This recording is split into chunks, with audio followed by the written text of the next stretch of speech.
they ask you, did he get hit by a car? No. So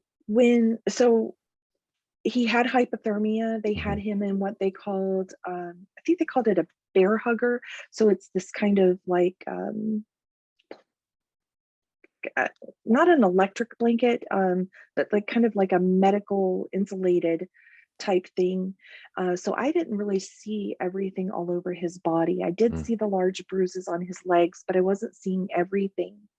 So at first I was asking, I was like, did he have like a really bad fall? Like I just could not make sense of what had happened to him.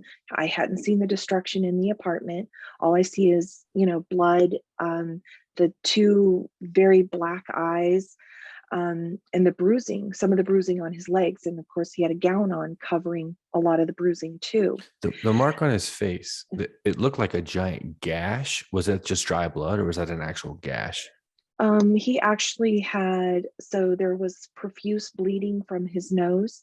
And if you look at the photo, there's these two That's what lines yeah, yeah.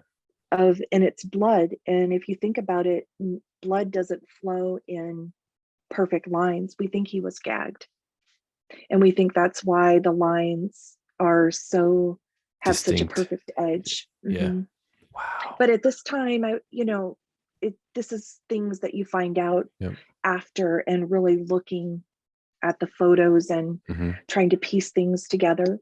When they put him in the ICU, I would ask every single nurse, well, like, what do you think could have happened? Because I didn't know of him really associating with anyone, and I didn't know that he had had anyone coming over to his apartment. So all I'm thinking is that he had been in his apartment by himself. Hmm.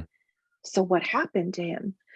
And one of the ICU nurses said, honestly, he looks like someone who was hit by a vehicle.